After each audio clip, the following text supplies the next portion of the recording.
ಈ ಕಾರ್ಯಕ್ರಮದ ಪ್ರಾಯೋಜಕರು ಜೈನ್ ಇರಿಗೇಷನ್ ಸಿಸ್ಟಮ್ಸ್ ಲಿಮಿಟೆಡ್, ಜಾಗತಿಕ ತುಂತುರು ಮತ್ತು ಹನಿ ನೀರಾವರಿ ಉಪಕರಣಗಳ ಉತ್ಪಾದಕರು, ಬೇಸಾಯ ತಂತ್ರಜ್ಞಾನ ನಿರೂಪಕರು ಹಾಗೂ ರೋಗರಹಿತ ಟಿಶ್ಯೂ ಕಲ್ಚರ್ ಗಿಡಗಳು.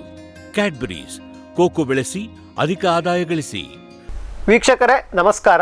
ನಾವು ಬೆಳಗಾವಿಗೆ ಹೋಗಿ ಅಲ್ಲಿ ICAR KLE ಕೃಷಿ ವಿಜ್ಞಾನ ಕೇಂದ್ರ ಮತ್ತಿಕೊಪ್ಪ ಭೇಟಿ ನೀಡಿ ಹಲವಾರು ವಿಜ್ಞಾನಿಗಳ ಕಾರ್ಯಕ್ರಮಗಳನ್ನು ಕೊಡ್ತಾ ಇದ್ವಿ. ಇವತ್ತು ನಮಗೆ ಮಣ್ಣು ವಿಜ್ಞಾನಿಯಾಗಿರುವಂತಹ ಶ್ರೀ SM ವಾರದ ಸರ್ ಅವರು ಸಿಕ್ಕಿದ್ರು.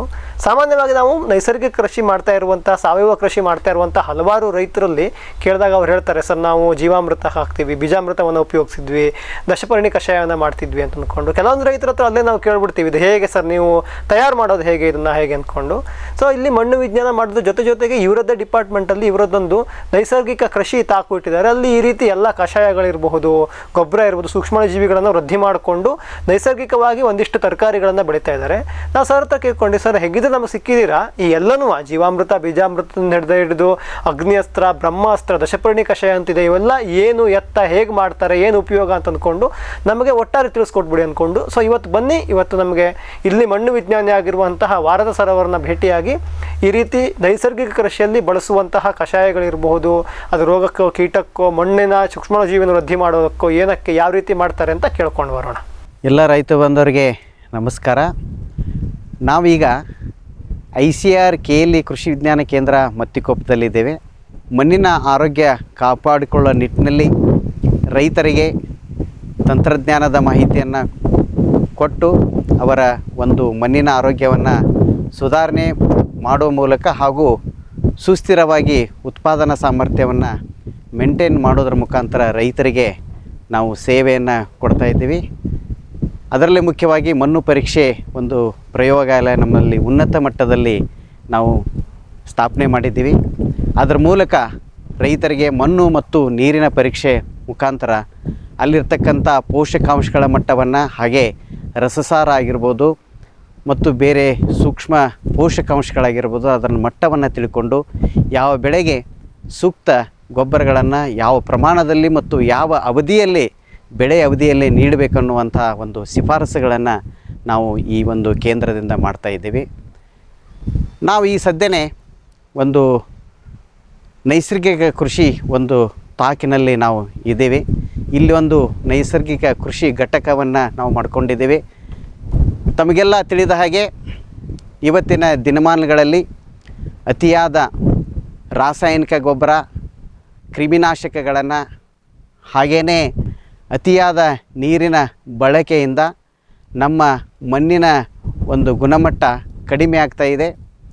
ಎಷ್ಟು ಬೆಳೆಗೆ ಎಷ್ಟೆಷ್ಟು ನಾವು ಸಾವಯವ ಪದಾರ್ಥಗಳನ್ನು ಕೊಡಬೇಕು ಅನ್ನೋದನ್ನು ನಾವು ಮರೆತುಬಿಟ್ಟು ಯಥೇಚ್ಛವಾಗಿ ನಾವು ರಾಸಾಯನಿಕ ಗೊಬ್ಬರಗಳನ್ನು ಮತ್ತು ಅತಿಯಾದ ನೀರಿನ ಬಳಕೆಯಿಂದ ನಮ್ಮ ಮಣ್ಣಿನ ಗುಣಮಟ್ಟ ಹಾಳಾಗಿ ಇವತ್ತು ಮಣ್ಣು ಸವಳು ಹಾಗೂ ಕ್ಷಾರೀಯ ಮಣ್ಣುಗಳಾಗಿ ಅನುತ್ಪಾದಕತೆಯಾದಂಥ ಒಂದು ಪರಿಸ್ಥಿತಿ ನಮ್ಮ ಮಣ್ಣಿನಲ್ಲಿ ಕಂಡುಬರ್ತಾ ಇದೆ.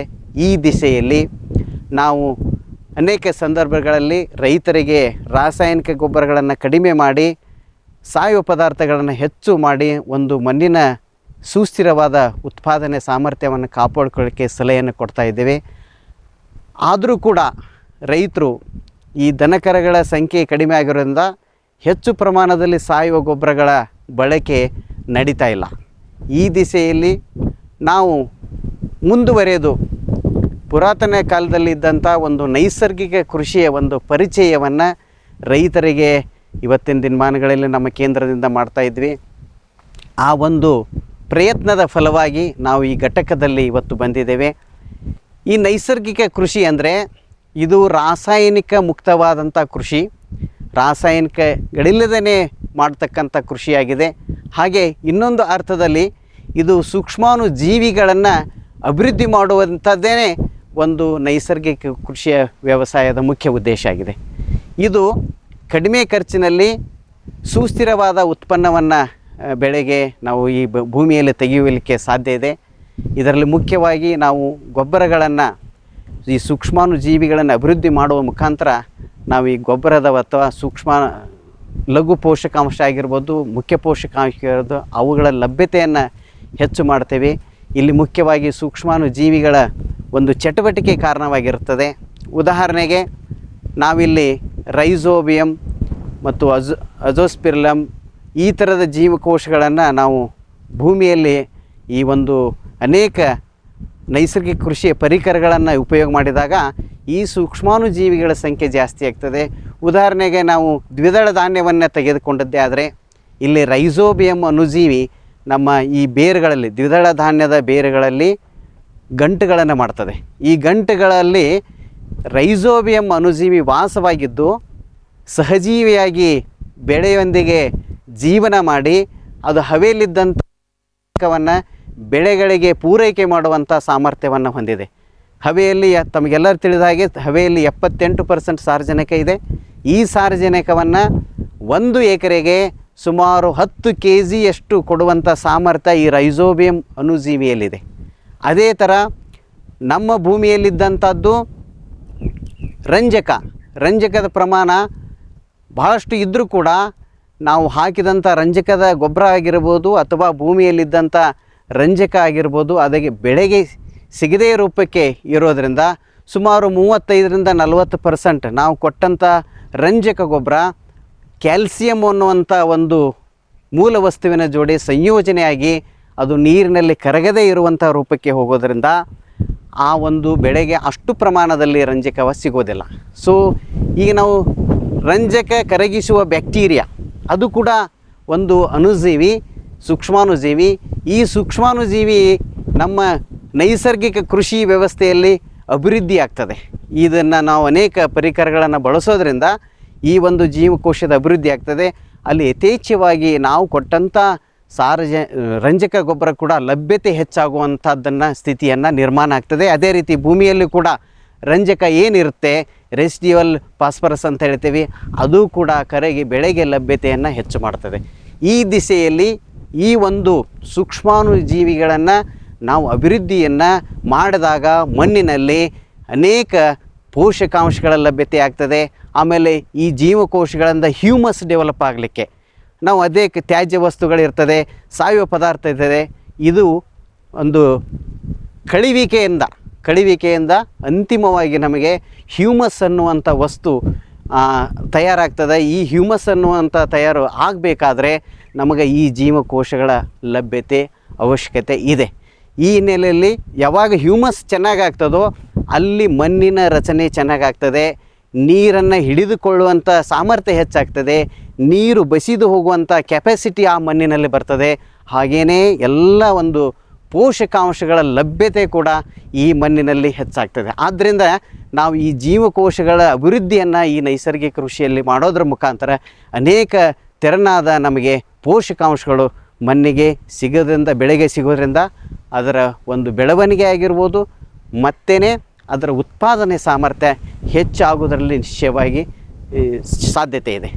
ಸೊ ಈ ದೃಷ್ಟಿಯಿಂದ ಈ ನೈಸರ್ಗಿಕ ಕೃಷಿಯನ್ನು ನಾವು ಅನೇಕ ಪರಿಕರಗಳನ್ನು ನಾವಿಲ್ಲಿ ಮಾಡಲಿಕ್ಕೆ ಒಂದು ಯೂನಿಟ್ ಘಟಕವನ್ನು ಮಾಡಿಕೊಂಡಿದ್ದೀವಿ. ವಿಶ್ವದಾದ್ಯಂತ ಪೇಟೆಂಟ್ ಪಡೆದ ನ್ಯಾನೋ ತಂತ್ರಜ್ಞಾನದಲ್ಲಿ ತಯಾರಾದ ನೂವಾಲ್ಗಿ ದ್ರಾವಣ. ನೂವಾಲ್ಗಿ ಉಪಯೋಗಿಸಿದ ಮೇಲೆ ತುಂಬ ಇಳುವರಿನೂ ಬಂದಿದೆ. ಕಾಳು ಮೆಣಸಿಗಂತೂ ಭಾಳ ಚೆನ್ನಾಗಿ ಬರುತ್ತೆ. ರೇಷ್ಮೆ ಎಲೆನೂ ಚೆನ್ನಾಗಿ ಬರ್ತದೆ. ಗಿಡಗಳು ತುಂಬ ಚೆನ್ನಾಗಿ ಬೆಳವಣಿಗೆ ಆಯಿತು. ಯಾವುದೇ ರಾಸಾಯನಿಕ ಅಥವಾ ವಿಶೇಷ ಗೊಬ್ಬರಗಳ ಗೊಡವೆ ಇಲ್ಲದೆ ಎಲ್ಲ ಬೆಳೆಗಳಲ್ಲಿ ಉತ್ತಮ ಗುಣಮಟ್ಟದ ಅಧಿಕ ಫಸಲನ್ನು ಪಡೆಯಿರಿ. ಯಾವಾಗಲೂ ನಾನು ಇರೋವರೆಗೂ ನೀವು ಅಲ್ಲಿಗೆ ಅಂತೂ ಬಿಟ್ಟು ಬಾಳಲ್ಲ ಅಂತ ಒಂದು ಭರವಸೆ ಕೊಡ್ತೀನಿ. ಜೈನ್ಸ್ ಜಗತ್ತಿನ ಅತಿದೊಡ್ಡ ಅಂಗಾಂಶ ಕೃಷಿ ಪ್ರಯೋಗಾಲಯ ಹಾಗೂ ಟಿಸಿ ಗಿಡಗಳ ಉತ್ಪಾದಕರು. ಸಮೃದ್ಧ ಇಳುವರಿಗೆ ಜೈನ್ ಜೀನೇನ್, ಯಾಲಕ್ಕಿ, ನೇಂದ್ರನ್ ಹಾಗೂ ಕೆಂಪು ಬಾಳೆ ಸಸಿಗಳು, ದಾಳಿಂಬೆ, ಭಗವತಳಿಯ ರೋಗಮುಕ್ತ ಸಸಿಗಳು, ಲಕ್ನೋ 49 ಪೇರಳೆ, ಸ್ಟ್ರಾಬೆರಿ ಇತ್ಯಾದಿ ಗಿಡಗಳು ಯೋಗ್ಯ ಬೆಲೆಯಲ್ಲಿ. ಅಂಗಾಂಶ ಕೃಷಿಯ ಜಾಗತಿಕ ಬ್ರ್ಯಾಂಡ್ ಜೈನ್. ಕೋಕೋ ಈಗ ಕರ್ನಾಟಕದ ವಾಣಿಜ್ಯ ತೋಟದ ಬೆಳೆಗಳಲ್ಲೊಂದು. ಅಧಿಕ ಇಳುವರಿಯ ಹೈಬ್ರಿಡ್ F1 ಗಿಡಗಳು ಕ್ಯಾಡ್ಬರಿ ನರ್ಸರಿಗಳಲ್ಲಿ ಮಾತ್ರ ಲಭ್ಯ. ಗಿಡ ಬೇಕಾದವರು ಕ್ಯಾಡ್ಬರಿ ಅಧಿಕಾರಿಗಳನ್ನು ಸಂಪರ್ಕಿಸಿ.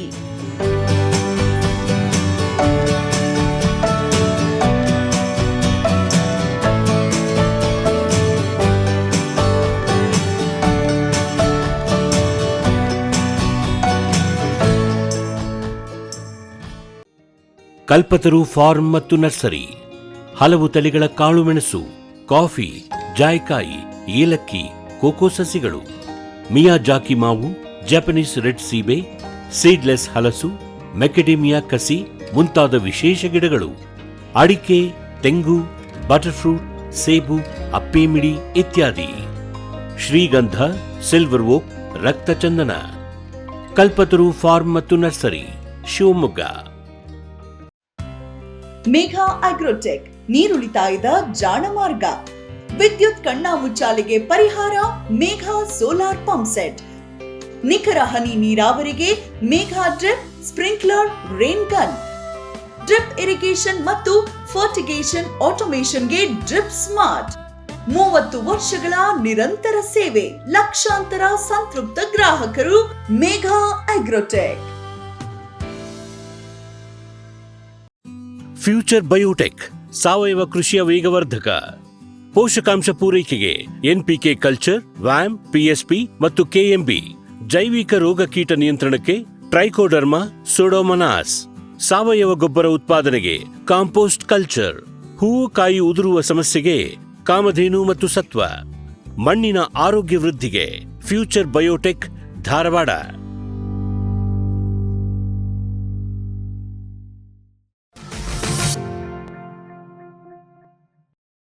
ನೈಸರ್ಗಿಕ ಕೃಷಿಯಲ್ಲಿ ಇನ್ನೊಂದು ಮುಖ್ಯವಾಗಿ ಆಗ್ತಾ ಇರೋವಂಥದ್ದು, ನಮ್ಮ ಬೆಳೆಯನ್ನು ಬೆಳಿಲಿಕ್ಕೆ ಖರ್ಚಾಗುವಂಥ ಕಡಿಮೆ ಖರ್ಚಿನಲ್ಲಿ ನಾವು ಮಾಡಲಿಕ್ಕೆ ಸಾಧ್ಯತೆ. ವ್ಯವಸಾಯದ ವೆಚ್ಚ ಇಲ್ಲಿ ನಿಶ್ಚಿತವಾಗಿ ಕಡಿಮೆ ಆಗ್ತದೆ. ಯಾಕೆಂದರೆ ಈ ನೈಸರ್ಗಿಕ ಕೃಷಿಯಲ್ಲಿ ನಾವು ಸಾವಯವ ಪದಾರ್ಥವನ್ನು ಕೂಡ ಕಡಿಮೆ ಬಳಕೆ ಮಾಡ್ತೇವೆ. ಒಂದು ಇಲ್ಲಿ ಬೇಕಾಗಿರೋ ಒಂದು ಅತ್ಯಂತ ಅವಶ್ಯಕವಾಗಿ ವಸ್ತು ಅಂದರೆ ಒಂದು ದೇಸಿ ಆಕಳ. ಈ ದೇಸಿ ಆಕಳದಿಂದ ಅಲ್ಲಿ ಬರ್ತಕ್ಕಂಥ ಸಗಣಿ ಹಾಗೆ ಮೂತ್ರ ಇವುಗಳನ್ನು ಬಳಸಿಕೊಂಡು, ಹಾಗೆಯೇ ನಮ್ಮ ಒಂದು ಕೃಷಿ ವ್ಯವಸ್ಥೆಯಲ್ಲಿ ಇರ್ತಕ್ಕಂಥ ಅನೇಕ ವಸ್ತುಗಳು, ಇವತ್ತು ಮಣ್ಣಾಗಿರ್ಬೋದು, ಬದುವಿನಲ್ಲಿ ನಿಂತಂಥ ಮಣ್ಣು, ಹಾಗೆ ಬೆಲ್ಲ, ಹಾಗೆಯೇ ದ್ವಿದಳ ಧಾನ್ಯದ ಹಿಟ್ಟು, ಇವು ಕೂಡ ರೈತರು ತಾವೇ ಬೆಳ್ಕೊಂಡಿರ್ತಾರೆ. ಸೊ ಇವುಗಳನ್ನು ಬಳಸಿ ನಾವು ಈ ಬೀಜಾಮೃತ ಹಾಗೆ ಜೀವಾಮೃತಗಳನ್ನು ಮಾಡೋದ್ರ ಮುಖಾಂತರ ಈ ಒಂದು ಖರ್ಚನ್ನು, ಈ ಗೊಬ್ಬರದ ಖರ್ಚನ್ನು ಕೂಡ ನಾವಿಲ್ಲಿ ನಿಶ್ಚಿತವಾಗಿ ಕಡಿಮೆ ಮಾಡಲಿಕ್ಕೆ. ಹಾಗೆಯೇ ಆದರೆ ಈ ಒಂದು ವ್ಯವಸ್ಥೆಯಲ್ಲಿ, ಈ ಒಂದು ನೈಸರ್ಗಿಕ ಕೃಷಿ ವ್ಯವಸ್ಥೆಯಲ್ಲಿ ಮೊದಲನೇ ವರ್ಷ ರೈತರಿಗೆ ಒಂದಿಷ್ಟು ಇಳುವರಿ ಕಡಿಮೆ ಬರ್ತದೆ. ಸುಮಾರು 25-30% ಪ್ರಥಮ ಹಂತದಲ್ಲಿ ಮೊದಲೇ ವರ್ಷ ಕಡಿಮೆ ಬರ್ತದೆ. ಆದರೆ ನಾವು ಬೆನಿಫಿಟ್ ಕಾಸ್ಟ್ ರೇಷಿಯೋ ಅಂತ ಹೇಳ್ತೇವೆ. ಇಲ್ಲಿ ಇಳುವರಿ ಕಡಿಮೆ ಆಗಿದ್ದರೂ ಕೂಡ ನಮ್ಮ ಖರ್ಚು ಕಡಿಮೆ ಆಗಿರ್ತದೆ. ಆದ್ದರಿಂದ ನಾವು ಪ್ರತಿ ಒಂದು ರೂಪಾಯಿ ಏನು ಖರ್ಚು ಮಾಡ್ತೇವೆ ವ್ಯವಸಾಯದಲ್ಲಿ ಈ ಪದ್ಧತಿಯಲ್ಲಿ, ಅಲ್ಲಿ ಬರ್ತಕ್ಕಂಥ ಉತ್ಪಾದನಾ ಸಾಮರ್ಥ್ಯ ನಮ್ಮ ಒಂದು ಕನ್ವೆನ್ಷನಲ್ ಅಂತ ಹೇಳ್ತೀವಿ, ಈಗಾಗಲೇ ಮಾಡ್ತಾ ಇರ್ತಕ್ಕಂಥ ರಾಸಾಯನಿಕ ಕೃಷಿಗಿಂತ ಹೆಚ್ಚಿನ ಪ್ರಮಾಣದಲ್ಲಿ ನಮಗೆ ಲಾಭ ಆಗ್ತದೆ. ಸೊ ಈ ದೃಷ್ಟಿಯಿಂದ ನಾವು ಈ ನೈಸರ್ಗಿಕ ಕೃಷಿ ಘಟಕವನ್ನು ಇಲ್ಲಿ ಮಾಡಿದ್ದೇವೆ. ಅದರಲ್ಲಿ ಬೇರೆ ಬೇರೆ ಪರಿಕರಗಳನ್ನು ಯಾವ ರೀತಿ ಮಾಡಿಕೊಳ್ಬೇಕು ಅನ್ನೋದು, ಇದು ನೈಸರ್ಗಿಕ ಕೃಷಿ ಬಹಳಷ್ಟು ನಮ್ಮ ಪರಿಸರದ ವ್ಯವಸ್ಥೆಯಲ್ಲಿ ಸಮತೋಲನವನ್ನು ಕಾಪಾಡ್ತದೆ. ಆಮೇಲೆ ನಮಗೆ ಇವತ್ತು ಏನು ಬೇಕಾಗಿದೆ, ವಿಷಮುಕ್ತ ಮಣ್ಣು ಬೇಕಾಗಿದೆ, ವಿಷಮುಕ್ತ ಆಹಾರ ಬೇಕಾಗಿದೆ, ವಿಷಮುಕ್ತ ಜೀವನ ಬೇಕಾಗಿದೆ. ಹಾಗೆ ನಮ್ಮ ಜನಾರೋಗ್ಯ ಅಭಿವೃದ್ಧಿ ಆಗಬೇಕಾಗಿದೆ. ಜನರಲ್ಲಿ ತುಂಬ ಒಳ್ಳೆಯ ಆರೋಗ್ಯ ಇರಬೇಕು. ಇವತ್ತಿನ ದಿನಮಾನಗಳಲ್ಲಿ ನೀವು 2022ನೇ ಇಸ್ವಿ ಒಂದು ಅಂಕಿ ಅಂಶವನ್ನು ನೋಡಿದರೆ, ಇಲ್ಲಿ ನಮ್ಮ ದೇಶದಲ್ಲಿ ಸುಮಾರು 8,80,000 ಕ್ಯಾನ್ಸರ್ ಪೇಷಂಟ್ ನೋಟಿಸ್ ಆಗಿದೆ. ಅದರಲ್ಲಿ 5,80,000 ಕ್ಯಾನ್ಸರ್ ಪೇಷಂಟ್ಗಳು ಅಸುನೀಗಿದ್ದಾರೆ. ಸೊ ಈ ಒಂದು ರಾಸಾಯನಿಕಗಳಿಂದನೇ ಅನೇಕ ಹವ್ಯಾಸಗಳ ಜೊತೆಗೆ ಈ ರಾಸಾಯನಿಕಗಳಿಂದನೇ ಹೆಚ್ಚು ನಮಗೆ ಇವತ್ತು ಕ್ಯಾನ್ಸರ್ ಪೇಷಂಟ್ಗಳು ಉತ್ಪತ್ತಿ ಆಗ್ತಾ ಇದ್ದಾರೆ. ಮತ್ತು ಅದನ್ನು ಮೇಂಟೈನ್ ಮಾಡಲಿಕ್ಕೆ ಕೂಡ ನಮಗೆ ಭಾಳಷ್ಟು ನಮ್ಮ ದವಾಖಾನೆಗೆ ಅಂದರೆ ಆಸ್ಪತ್ರೆಗೆ ಹೆಚ್ಚು ಖರ್ಚನ್ನು ನಾವು ಮಾಡಬೇಕಾಗಿದೆ. ಸೊ ಇಂಥ ಒಂದು ಸ್ಥಿತಿಯಲ್ಲಿ ಈ ಒಂದು ನೈಸರ್ಗಿಕ ಕೃಷಿಯ ಪರ್ಯಾಯವಾಗಿ ನಾವು ಬಳಸಿಕೊಂಡಿದ್ದೇ ಆದರೆ ಈ ನಮ್ಮ ಜನರ ಆರೋಗ್ಯ, ಭೂಮಿಯ ಆರೋಗ್ಯ ಹಾಗೂ ಪರಿಸರವನ್ನು ಕೂಡ ಆರೋಗ್ಯವಾಗಿಟ್ಟು ನಾವು ಈ ಒಂದು ಜೀವಕೋಶಗಳಿಂದ ಒಂದು ವಿಷಮುಕ್ತ ಆಹಾರವನ್ನು ಉತ್ಪಾದನೆ ಮಾಡಲಿಕ್ಕೆ ನಿಶ್ಚಿತವಾಗಿ ಸಾಧ್ಯ ಇದೆ. ನಾವು ಈ ನೈಸರ್ಗಿಕ ಕೃಷಿಯಲ್ಲಿ ಘಟಕದಲ್ಲಿ ನಾವು ತಯಾರು ಮಾಡ್ತಕ್ಕಂಥ ಪರಿಕರಗಳ ಬಗ್ಗೆ ಒಂದಿಷ್ಟು ಮಾಹಿತಿಯನ್ನು ಕೊಡಲಿಕ್ಕೆ ಇಚ್ಛೆಪಡ್ತೇನೆ. ಮೊದಲನೇದಾಗಿ ಇಲ್ಲಿ ಬೀಜಾಮೃತ ಅನ್ನುವಂಥ ಒಂದು ಪರಿಕರವನ್ನು ನೈಸರ್ಗಿಕ ಕೃಷಿಯಲ್ಲಿ ನಾವು ತಯಾರು ಮಾಡ್ಕೊಳ್ತಾ ಇದ್ದೀವಿ. ಅಂದರೆ ಬೀಜಕ್ಕೆ ಉಪಚಾರ ಮಾಡಲಿಕ್ಕೆ ಒಂದು ಪದಾರ್ಥ ಇದು. ಇದಕ್ಕೆ ಒಂದು 100 ಕಿಲೋದಷ್ಟು ಬೀಜವನ್ನು ಉಪಚಾರ ಮಾಡಲಿಕ್ಕೆ ನಾವು ಈ ಬೀಜಾಮೃತವನ್ನು ಹೇಗೆ ತಯಾರು ಮಾಡ್ಕೋಬೇಕು ಅಂದರೆ, ಮೊದಲೇದಾಗಿ ದೇಶಿ ಆಕಳ ಸೆಗಣಿ 5 kg ಬೇಕು. ಆಮೇಲೆ 50 ಗ್ರಾಮ ಸುಣ್ಣ ಬೇಕು, 5 ಲೀಟ್ರ್ ಗೋಮೂತ್ರ ಬೇಕು. ಹಾಗೆಯೇ ಒಂದಿಷ್ಟು ನಮಗೆ ಈ ಒಂದು 20 ಲೀಟ್ರ್ ನೀರು ಬೇಕು. ಸೊ ಈ ಒಂದು 4 ಪರಿಕರಗಳನ್ನು, ವಸ್ತುಗಳನ್ನು ನಾವು ಈ ಸೆಗಣಿಯಲ್ಲಿ ಕಲಿಸಿಬಿಟ್ಟು ಅದನ್ನು ಚೆನ್ನಾಗಿ ನಾವು ಮಾಡಬೇಕಪ್ಪ ಅಂತಂದರೆ, ಈ ಒಂದು ಬೀಜಾಮೃತವನ್ನು ತಯಾರು ಮಾಡ್ಕೊಳ್ಳೋದು ಹೇಗೆ ಅಂದರೆ, 5 kg ಏನು ಸೆಗಣಿ ಇರ್ತದಲ್ಲ, ಒಂದು ತೆಳುವಾದ ಬಟ್ಟೆಯನ್ನು ತೆಗೆದುಕೊಂಡು ಅದರಲ್ಲಿ ಕಟ್ಟಬೇಕು. ಅದನ್ನು ಗಂಟು ಮಾಡಿ ಈ ಒಂದು ಬಕೆಟ್ನಲ್ಲಿ ಗಂಜಲ ಅಂದರೆ ಗೋಮೂತ್ರ ಪ್ಲಸ್ ನೀರು ಸೇರಿದಂಥ ಒಂದು ಬಕೆಟ್ನಲ್ಲಿ ಅದನ್ನು ಒಂದು ಕೋಲು ಕಟ್ಟಿ ತಳಕ್ಕೆ ತಾಗದೇ ಇರುವ ಹಾಗೆ ಅದನ್ನು ತೇಲಿ ಬಿಡಬೇಕು 5 kg ಸೆಗಣಿಯನ್ನು. ಸೊ ರಾತ್ರಿ ನೀವು ಮಾಡಿದರೆ ಇದನ್ನು ಬೆಳಗ್ಗೆ ಅದನ್ನು ಎಲ್ಲ ಒಂದು ಗಂಟನ್ನು ನೀವು ಚೆನ್ನಾಗಿ ಸ್ಕ್ವೀಸ್ ಮಾಡಿಬಿಟ್ಟು ಹಿಚ್ಚಿಕ್ಬಿಟ್ಟು ಆ ಒಂದು ಇರ್ತಕ್ಕಂಥ ಸೆಗಣಿಯಲ್ಲಿ ಇರ್ತಕ್ಕಂಥ ಜೀವಕೋಶಗಳು ಎಲ್ಲವೂ ಕೂಡ ಬಕೆಟ್ನಲ್ಲಿ ಸಾಗೋ ಹಾಗೆ ಮಾಡಬೇಕು. ನಂತರ ಈ ಹಿಂದಿನ ದಿವಸ ನೀವು 50 ಗ್ರಾಮ್ ಸುಣ್ಣವನ್ನು ಒಂದು ಸಣ್ಣ ಪಾತ್ರೆಯಲ್ಲಿ ಅದನ್ನು ನೀವು ನೆನೆ ಇಟ್ಟು ಆ ಸುಣ್ಣದ ಕಲಿಸಿದಂಥ ನೀರನ್ನು ಈ ಬಕೆಟಿಗೆ ಮರುದಿವಸ ಹಾಕಬೇಕು ಬೆಳಗ್ಗೆ. ಸೊ ಇದನ್ನೆಲ್ಲನೂ ಚೆನ್ನಾಗಿ ಮಾಡಿದ ಮೇಲೆ ಅದು ಬೀಜೋಪಚಾರಕ್ಕೆ ನೀವು ಇದನ್ನು ನೆನೆ ಇಡ್ಬೋದು. ಬೀಜಗಳನ್ನು ಇನ್ನೆರಡು ಬೀಜ ಅಂದರೆ ಶೇಂಗಾ ಮತ್ತು ಸೋಯಾಬೀನ್. ಯಾವ ಬೀಜಗಳಿಗೆ ತೆಳುವಾದ ಪದರು ಇರುತ್ತೆ ಆ ಬೀಜಗಳ ನೆನೆ ಹಾಕಬಾರ್ದು. ಇದನ್ನು ಮಾತ್ರ ನೀರನ್ನು ಈ ಜೀವಾಮೃತವನ್ನು ಚಿಮುಕಿಸಿಬಿಟ್ಟು ಈ ಬೆಳೆಗೆ ಬೀಜಗಳಿಗೆ ಉಪಚಾರ ಮಾಡಬೇಕು. ಇದು ಏನು ಕೆಲಸ ಮಾಡ್ತದೆ ಅಂದರೆ, ಬೀಜಾಮೃತ ಇದು ರೋಗನಾಶಕವಾಗಿ, ಶಿಲೀಂಧ್ರನಾಶಕವಾಗಿ ಇದು ಕೆಲಸ ಮಾಡ್ತದೆ. ಸೊ ಈ ಬೀಜೋಪಚಾರವನ್ನು ಮಾಡಿದಂಥ ಬೀಜಾಮೃತದಿಂದ ಬೀಜೋಪಚಾರ ಮಾಡಿದಂಥ ಬೆಳೆ ಸದೃಢವಾಗಿ ಮತ್ತು ಮೊಳಕೆ ಪ್ರಮಾಣ ಹೆಚ್ಚಾಗಿ ಬರ್ತದೆ ಮತ್ತು ರೋಗಗಳು ಪ್ರಾರಂಭಿಕ ಹಂತದಲ್ಲಿ ರೋಗಗಳು ಕೂಡ ಕಂಟ್ರೋಲ್ ಆಗ್ತದೆ. ಇದ್ರ ಜೊತೆಗೆ ಈ ಬೀಜಾಮೃತ ಟಾನಿಕ್ ಆಗಿ ಅಂದರೆ ಬೆಳೆ ವರ್ಧಕವಾಗಿ ಕೂಡ ಇದು ಕೆಲಸ ಮಾಡ್ತದೆ. ಸೊ ಈ ಬೀಜೋಪಚಾರವನ್ನು ನೀವು ಹಿಂಗೆ ತಯಾರು ಮಾಡಿದ ಬೀಜೋಪಚಾರವನ್ನು 100 kg ಬೀಜಕ್ಕೆ ನೀವು ಈ ಥರ ಮಾಡ್ಬೋದು. ಬೇರೆ ಬೆಳೆಗಳನ್ನು ಹಾರ್ಡಾಗಿದ್ದಂಥ ಅಂದರೆ ಗಟ್ಟಿಯಾಗಿ ಬೀಜ ಇದ್ದಂಥದ್ದು ಯಾವುದಂದರೆ ಜೋಳ ಆಗಿರ್ಬೋದು, ಗೋಧಿ ಆಗಿರ್ಬೋದು, ಇವುಗಳನ್ನು ನೆನೆ ಇಟ್ಟು ಅದನ್ನು ನೀವು ಬೀಜೋಪಚಾರದ ಮುಖಾಂತರ ಬಿತ್ತನೆಗೆ ಮಾಡಿದಲ್ಲಿ ಇದರಿಂದ ನಿಮಗೆ ಒಳ್ಳೆಯ ನಿರೀಕ್ಷೆ, ಲಾಭ ಇದರಿಂದ ಪಡೆದುಕೊಳ್ಳಕ್ಕೆ ಸಾಧ್ಯತೆ ಇದೆ. ಭೂಮಿದೀಪ ಸಾರಜನಕ ರಂಜಕ ಒದಗಿಸುವ ಸೂಕ್ಷ್ಮಾಣುಜೀವಿ ಮಿಶ್ರಿತ ಸಮೃದ್ಧ ಸಾವಯವ ಎರೆಗೊಬ್ಬರ. ಕಾಳು ಮೆಣಸಿಗೆ ಟ್ರೈಕೋಡರ್ಮಾ ಸಂವರ್ಧಿತ ವಿಶೇಷ ಎರೆಗೊಬ್ಬರ. ಕುದುರೆ, ಹೇಸರಗತ್ತೆ, ಲದ್ದಿಯ ಅಧಿಕ ಪೌಷ್ಟಿಕಾಂಶದ ಅಶ್ವಸಾರ ಎರೆಗೊಬ್ಬರ. ಎನ್ಪಿಕೆ, ಲಘು ಮತ್ತು ಸೂಕ್ಷ್ಮ ಪೋಷಕಾಂಶಗಳು, ಸಸ್ಯ ಪ್ರಚೋದಕಗಳು ಹಾಗೂ ಹಾರ್ಮೋನುಗಳ ಆಗರ ಭೂಮಿದೀಪ ಎರೆಗೊಬ್ಬರ.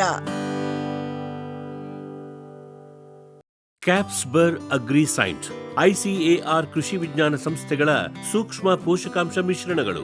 IISRನ ಪೆಪ್ಪರ್ ಸ್ಪೆಷಲ್, ಜಿಂಜರ್ ರಿಚ್, ಕಾರ್ಬಮ್ ಸ್ಪೆಷಲ್, IIHRನ banana special, mango special, citrus special ಮತ್ತು ವೆಜಿಟೇಬಲ್ ಸ್ಪೆಷಲ್. ಪೊಟ್ಯಾಶ್ ಪೂರೈಕೆಗೆ NRCPಯ ಸೋನಾರ್, ರೋಗ ನಿಯಂತ್ರಣಕ್ಕೆ UHSನ ಟ್ರೈಕೋ ಕವಚ್, ಉತ್ತಮ ಗುಣಮಟ್ಟದ ಸೀಬೆ ಬೆಳೆಗೆ ಗ್ವಾವಾ ಸ್ಪೆಷಲ್. 10 ವರ್ಷಗಳಿಂದ ರೈತರ ಸೇವೆಯಲ್ಲಿ ಕ್ಯಾಪ್ಸ್ಬರ್. ಫಾರ್ಮಿಲಿ ನರ್ಸರಿ, ರೋಗರಹಿತ ಪಣಿಯೂರು 1, 2, 4, 5 ತೇವಂ ಕಾಳು ಮೆಣಸು. ಅಧಿಕ ಇಳುವರಿಯ ಚಂದ್ರಗಿರಿ, F1, ಹೇಮಾವತಿ, ಸೀಂಟುವಾ, ಡ್ವಾರ್ಫ್ ರೋಬಸ್ಟಾ ಕಾಫಿ ಗಿಡಗಳು. ಕ್ಯಾಡ್ಬರಿ F1 ಹೈಬ್ರಿಡ್ ಕೋಕೋ ಸಸಿಗಳು. ಕಸಿ ಜಾಯಿಕಾಯಿ, ಏಲಕ್ಕಿ, ಚಕ್ಕೆ, ಸಿಲ್ವರ್ ಓಕ್, ಅಡಿಕೆ, ಬಟರ್ ಫ್ರೂಟ್, ಹಲಸು ಮುಂತಾದ ಹಣ್ಣಿನ ಗಿಡಗಳು. ಕಳಂಕರಹಿತ ಬಹುಕಾಲ ಸೇವೆ ನಮ್ಮ ಗುರಿ. ಫಾರ್ಮಿಲಿ ನರ್ಸರಿ. MSGP ನಗರ ಸಾವಯವ ಗೊಬ್ಬರ, ಅತಿ ಕಡಿಮೆ ಬೆಲೆಯಲ್ಲಿ ದ್ವಿಗುಣ ಪೋಷಕಾಂಶ ಹೊಂದಿದ ಅತ್ಯುತ್ತಮ ಗೊಬ್ಬರ. ಇಲ್ಲ ಭಾರಲೋಹ, ಕೃಷಿ ವಿಶ್ವವಿದ್ಯಾಲಯದಿಂದ ಪರೀಕ್ಷಿತ. ಸಾವಯವ ಇಂಗಾಲ, NPK, PH, EC ಎಲ್ಲ ನಿಗದಿತ ಮಿತಿಯಲ್ಲಿ. ಅಡಿಕೆ, ತೆಂಗು, ಬಾಳೆ, ಕಾಫಿ, ದಾಳಿಂಬೆ, ದ್ರಾಕ್ಷಿ, ಕಬ್ಬು, ಭತ್ತ, ಜೋಳ, ಹತ್ತಿ ಹೀಗೆ ಎಲ್ಲಾ ಬೆಳೆಗಳಿಗೂ ಪ್ರಶಸ್ತ. ಜೀವಂತ ಮಣ್ಣು, ಸಮೃದ್ಧ ಬೆಳೆ, ಅತ್ಯಧಿಕ ಲಾಭಕ್ಕೆ MSGP compost. Jain irrigation systems limited ಭಾರತದ ಹನಿ ನೀರಾವರಿ ತಂತ್ರಜ್ಞಾನದ ಪ್ರಥಮ ಪ್ರವರ್ತಕ, ಜಗತ್ತಿನ ಅತಿ ದೊಡ್ಡ ಸ್ಪ್ರಿಂಕ್ಲರ್ಸ್ ಉತ್ಪಾದಕ ಕಂಪನಿ. ಸಂರಕ್ಷಿತ ಕೃಷಿಯಲ್ಲಿ ಹಸಿರು ಮನೆಗಾಗಿ ಮಿಸ್ಟರ್, ಫಾಗರ್, ಫ್ಯಾನ್ ಮತ್ತು ಪ್ಯಾಡ್ ಹಾಗೂ ನೆರಳು ಮನೆ, ಸ್ವಯಂ ಚಾಲಿತ ನೀರಾವರಿ ವ್ಯವಸ್ಥೆ ಮತ್ತು ರಸಾವರಿ ತಂತ್ರಜ್ಞಾನ. ಕೃಷಿಯಲ್ಲಿ ನೀರಿನ ಸಮರ್ಪಕ ಬಳಕೆ ಹಾಗೂ ಉಳಿತಾಯಕ್ಕೆ ಮತ್ತೊಂದು ಹೆಸರು ಜೈನ್. ಗ್ರೀನ್ ಪ್ಲಾಸ್ಟ್ ಐಎಸ್ಐ ಪ್ರಮಾಣೀಕೃತ ಪರಿಶುದ್ಧ HDPE ಜಿಯೋ ಮೆಂಬ್ರೇನ್ ಪಾಂಡ್ ಲೈನರ್ಗಳು. ಕೃಷಿ ಹೊಂಡ, ಕೆರೆ, ಕಾಲುವೆ, ಮೀನುಕೊಳ, ಸ್ಪಿರುಲಿನಾ ಹೊಂಡಗಳಿಗೆ ಬೇಕಾದ ಆಕಾರ ಮತ್ತು ವಿಸ್ತೀರ್ಣಗಳಲ್ಲಿ ಸರ್ಕಾರದ ಸಬ್ಸಿಡಿ ಯೋಜನೆಯಡಿ ಲಭ್ಯ. 100% ಪುನರ್ಬಳಕೆ, ಯುವಿ ಮತ್ತು ಒಡಕು ನಿರೋಧಕ, ಪಕ್ಕಾ ಜೋಡಣೆ, 5 ವರ್ಷಗಳ ಲಿಖಿತ ವಾರಂಟಿ. ಗ್ರೀನ್ ಪ್ಲಾಸ್ಟ್.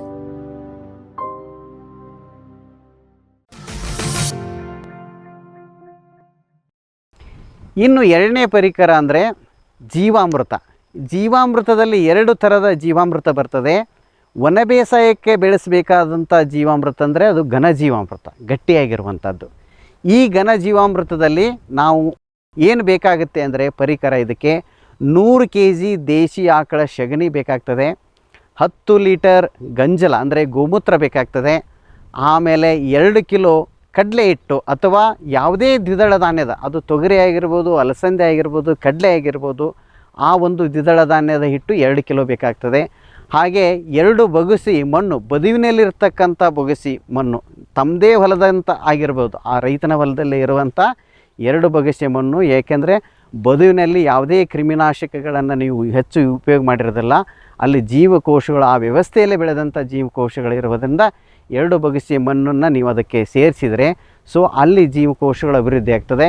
2 kg ಬೆಲ್ಲವನ್ನು ಕೂಡ ಇದಕ್ಕೆ, ಕಪ್ಪಾದ ಮಣ್ಣು, ಅದು ಕಪ್ಪಾದ ಒಂದು ಬೆಲ್ಲ ಅಂದರೆ ರಾಸಾಯನಿಕ ಮುಕ್ತ ಬೆಲ್ಲವಾಗಿದ್ದರೆ ಅದು ಉತ್ತಮ.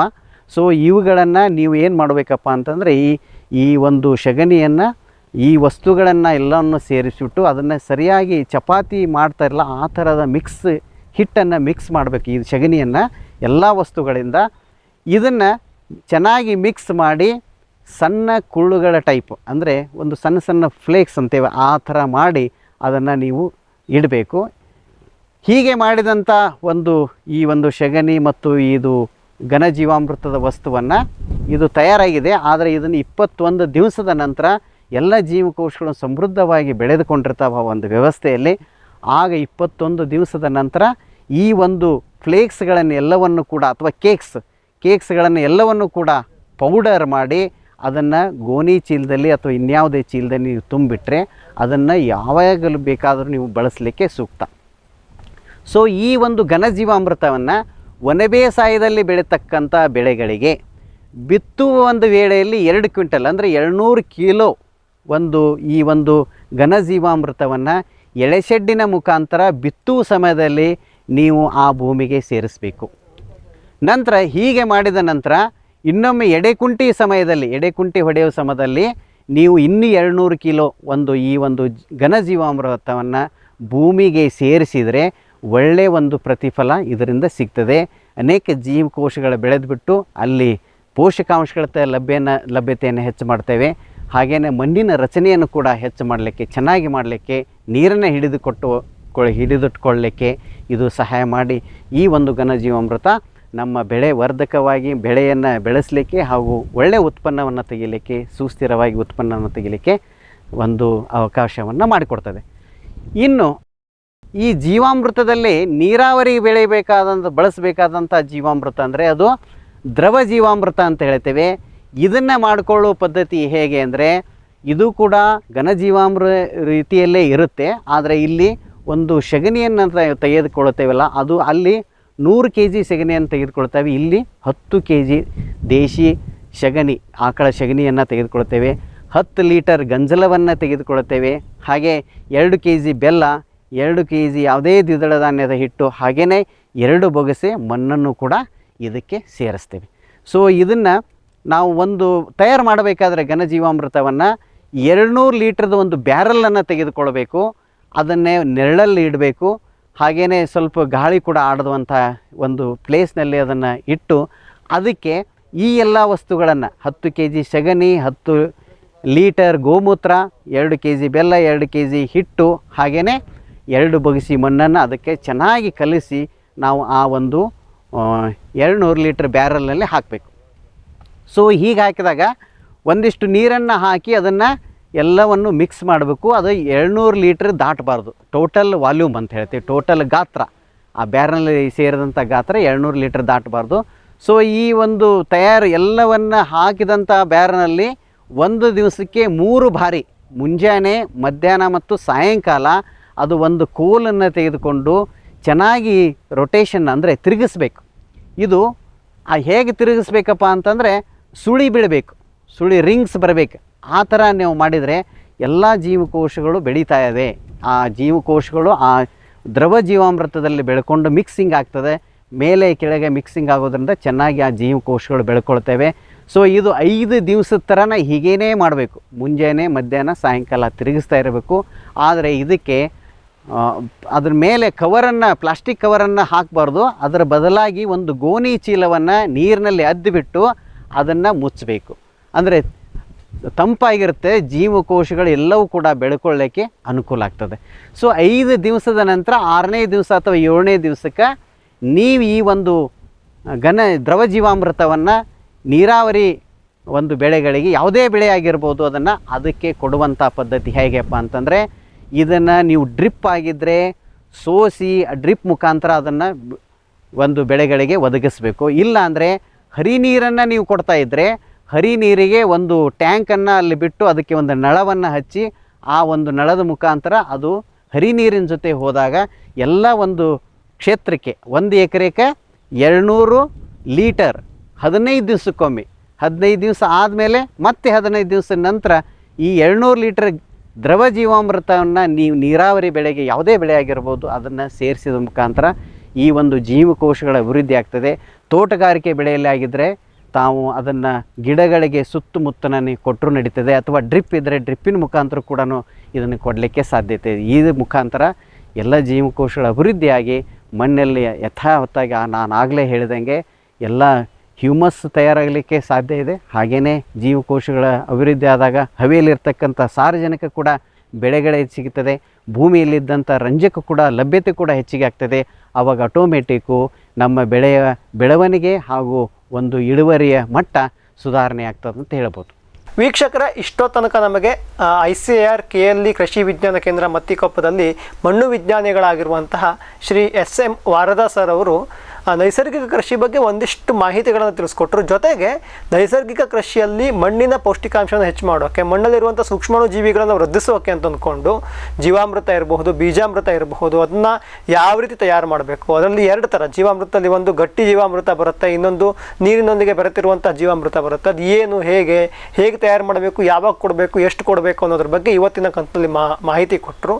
ಇವತ್ತಿನ ಕಂತನ್ನು ನಾವು ಇಲ್ಲಿಗೆ ಮುಗಿಸೋಣ. ನಾಳೆಯ ಕಂತಿನಲ್ಲಿ ಇವರೊಂದಿಗೆ ಮತ್ತೆ ನಾವು ಮಾತಾಡಿಸಿ ಈ ರೋಗ ಮತ್ತು ಶಿಲೀಂಧ್ರನಾಶಕ, ಕೀಟನಾಶಕಗಳು ಹಲವಾರು ನೈಸರ್ಗಿಕ ಕೃಷಿಯವರು ಬೇರೆ ಬೇರೆ ಕಷಾಯಗಳನ್ನು ಮಾಡ್ತಾರೆ, ಅದ್ರ ಬಗ್ಗೆ ಕೂಡ ನಿರೀಕ್ಷಿಸಿ ಅಂತ ಹೇಳ್ತಾ ಇವತ್ತಿನ ಕಾರ್ಯಕ್ರಮವನ್ನು ಮುಗಿಸ್ತಾ ಇದ್ದೀವಿ. ನಮಸ್ಕಾರ. ಈ ಕಾರ್ಯಕ್ರಮದ ಪ್ರಾಯೋಜಕರು ಜೈನ್ ಇರಿಗೇಷನ್ ಸಿಸ್ಟಮ್ಸ್ ಲಿಮಿಟೆಡ್, ಜಾಗತಿಕ ತುಂತುರು ಮತ್ತು ಹನಿ ನೀರಾವರಿ ಉಪಕರಣಗಳ ಉತ್ಪಾದಕರು, ಬೇಸಾಯ ತಂತ್ರಜ್ಞಾನ ನಿರೂಪಕರು ಹಾಗೂ ರೋಗರಹಿತ ಟಿಶ್ಯೂ ಕಲ್ಚರ್ ಗಿಡಗಳು. ಕ್ಯಾಡ್ಬರೀಸ್, ಕೋಕೋ ಬೆಳೆಸಿ ಅಧಿಕ ಆದಾಯ ಗಳಿಸಿ.